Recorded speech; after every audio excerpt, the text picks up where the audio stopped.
বৃহত্তর উৎসাহ এবং উদ্দীপনার সাথে শনিবার রায়গঞ্জ মহকুমার বিভিন্ন বিধানসভা কেন্দ্রের বামফ্রন্ট প্রার্থীরা মনোনয়ন দাখিল করলেন। এদিন রায়গঞ্জের বাম মনোনীত সিপিআইএম প্রার্থী জীবানন্দ সিংহের মনোনয়ন যাত্রা শুরু হয় রায়গঞ্জ স্টেশনের 2 নম্বর প্ল্যাটফর্ম সংলগ্ন এলাকা থেকে।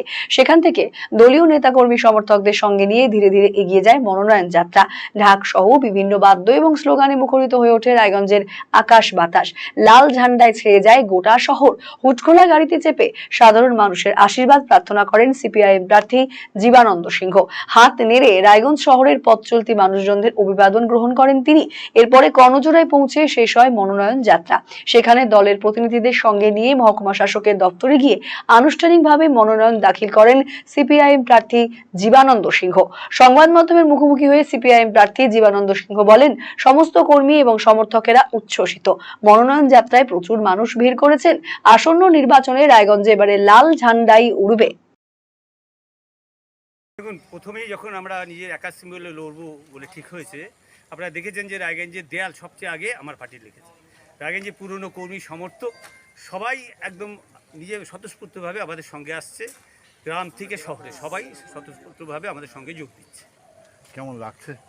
দেখুন, আজকের নমিনেশনের কথাও যদি বলি, যে দেখুন, আগের দিন 2 তারিখ আমরা নমিনেশন দেবো ঠিক করেছিলাম। ভিড় করবো না বলে আমরা আজকের নমিনেশন, যে আমরা কিন্তু সেইভাবে করে মানুষকে আনার চিন্তা করিনি। মানুষ গ্রাম থেকে শহর থেকে সমস্ত অংশের মানুষ, কর্মী সমর্থক রায়গঞ্জ শহর ভিড় করেছে, আপনারা দেখেছেন। এতে অনেক বেশি উৎসাহ পাচ্ছে আমাদের কর্মী সমর্থকরা। বা রায়গঞ্জে এবার আবার লাল ঝান্ডা উঠবে, এটা আশা করছি। রায়গঞ্জের পাশাপাশি একই দিনে জেলা প্রশাসনিক ভবনে মনোনয়নপত্র দাখিল করলেন ইটাহার বিধানসভা কেন্দ্রের বামফ্রন্ট প্রার্থী উৎপল দাস, করণদিঘি বিধানসভা কেন্দ্রের বামফ্রন্ট প্রার্থী হাজী শাহাবুদ্দিন, হেমতাবাদ বিধানসভা কেন্দ্রের বামফ্রন্ট প্রার্থী তনুশ্রী দাস এবং কালিয়াগঞ্জ বিধানসভা কেন্দ্রের বামফ্রন্ট প্রার্থী হিরু রায়। ইটাহার বিধানসভা কেন্দ্রের বামফ্রন্টের প্রার্থী উৎপল দাস বলেন, প্রথমে যিনি প্রার্থী হয়েছিলেন তিনি অসুস্থ থাকায় অব্যাহতি চেয়েছেন দলের কাছে। দলের নির্দেশে পরে তাকে প্রার্থী করা হয়। ইটাহারে তিনি কাউকে বিরোধী মনে করছেন না। আমাকে আমার পার্টি জানিয়েছে, পার্টিকে লিখিতভাবে জানিয়েছে যে নির্বাচনের যে চাপ সে নিয়ে তার ধারণা ছিল না। সে শারীরিক মানসিকভাবে অসুস্থ হয়ে যাচ্ছে, তার নার্ভ ফেল করছে, কাজেই তাকে অব্যাহতি দেওয়া হোক। এবং সেটা সে একেবারে শেষ মুহূর্তে বলেছে। তাকে নিয়ে আমরা প্রচুর ফ্লেক্স ছাপিয়েছি, পুরো দেওয়াল লেখা হয়ে গেছে। স্যার তাকে নিয়ে ইটাহারে প্রচার শুরু করে দিয়েছে। মতো অবস্থায় সে পার্টিকে জানিয়েছে। এবার তখন পার্টির আর কি করার আছে? তাকে যদি কন্টিনিউ করতে বলতে হতো তাহলে সে তো অসুস্থ হয়ে যেত, সে হসপিটালাইজড হয়ে যেত। সেক্ষেত্রে পার্টি বাধ্য হয়েছে, আমাকে নির্দেশ দিয়েছে। অনেক ইকুয়েশন আছে, আমি কোনো ইকুয়েশনের মধ্যে যাচ্ছি না এই মুহূর্তে। আর যারা আমার বিরুদ্ধে প্রার্থী তারা আমার ইটাহারের লোক।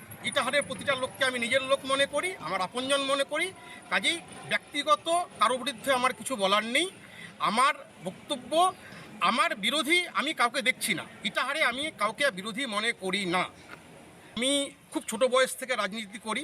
আমি 22 বছর বয়সে শ্রীকুমার মুখার্জি সিএ হয়েছিলাম এবং আমি সবটাই জানি।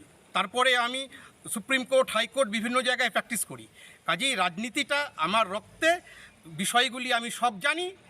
সুবিধা দেবে না অসুবিধা দেবে সেসব পরের কথা। আমি আছি, আমি ছিলাম, আমি থাকব। এসআইআরে যাদের নাম বাদ পড়েছে তাদের জন্য একটা বৈধ ভোটারের নামও আমি বাদ যেতে দেব না। তার জন্য ট্রাইব্যুনাল বলুন, হাইকোর্ট বলুন, সুপ্রিম কোর্ট বলুন, শেষ অবধি লড়াই হবে। আর আমি আইনের লোক, আমার 100% বিশ্বাস আছে আইনে জাস্টিস পাওয়া যায়। করণদিঘির বামফ্রন্ট প্রার্থী হাজী শাহাবুদ্দিন বলেন, লড়াইয়ে তারা অনেকটাই এগিয়ে রয়েছেন, সাধারণ মানুষের কাছ থেকে ব্যাপক সাড়া পাচ্ছেন। আমরা এগিয়ে অনেক আগে থেকে এগিয়ে আছি। দুর্নীতির বিরুদ্ধে লড়াই চলছে, শিক্ষা ধ্বংস হয়ে গেছে, তার এতে পশ্চিমবাংলার জনগণ তার নিজের ছেলে মেয়ের ভবিষ্যৎ নিয়ে লড়াই করছে।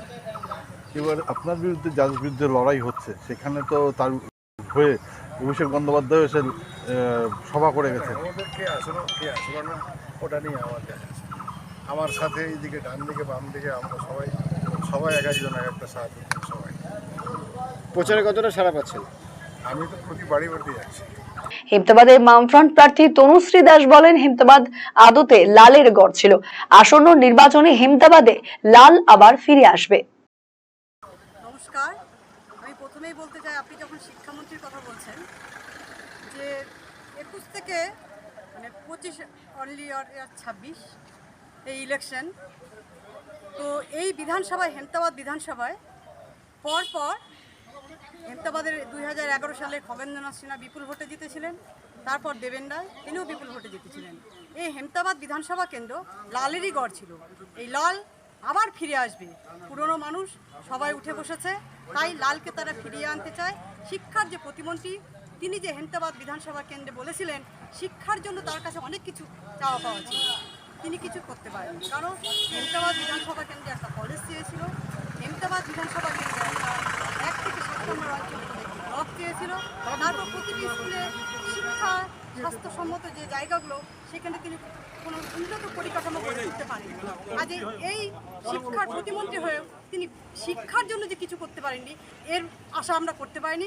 কাজে এই বিধানসভায় তার উত্তর লোক বোতাম টিপে জানিয়ে দিবেন কাস্তা হাতুড়িতে। এদিন একাধিক ইস্যুতে তৃণমূল পরিচালিত রাজ্য সরকারের সমালোচনা করেন কালিয়াগঞ্জের বামফ্রন্ট প্রার্থী হিরু রায়। খুব ভালো লাগছে কারণ আমাদের যে নীতি আদর্শ সাধারণ মানুষের পক্ষে খুবই ভালো, যার জন্য যে ধর্ম নিয়ে যে হিংসাত্মক ব্যাপার চলছে, তারপর অনারাজ্যদের চলছে, অরাজকতা চলছে, শিক্ষা ব্যবস্থা বেহাল অবস্থা হয়েছে, এটার জন্য রুখে দাঁড়ানোর জন্য যেমন প্রত্যেক বছর বামফ্রন্ট সরকার থাকতে আমরা পিএসসি এসএসসি পরীক্ষার মাধ্যমে বিশেষ করে গ্রাম শহরের মানুষ এটাই পরীক্ষা পশ্চিমবঙ্গে শুধু চাকরি হয় আর অন্যান্য পঞ্চায়েতের চাকরিগুলো হতো, সেটা যে প্রত্যেক বছর যে আমাদের ভ্যাকেন্সিটা যে করতে পারে বামফ্রন্ট সরকার সেটা যে করেছিল এটা বজায় রাখার জন্য।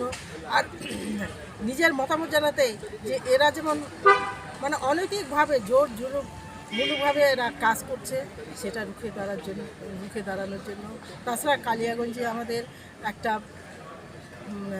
মহাবিদ্যালয়ে দরকার মহিলাদের মেয়েদের, সেইখানে একটা অনেক দিন জায়গা সিলেক্ট করা ছিল, সেটা ননিদা থাকতে এমনকি আনারুল হক যখন মন্ত্রী ছিলেন সেখানেও জায়গা ঠিক করা হলো, সেটা বেহেস্তে দিল, সেটা করলো না।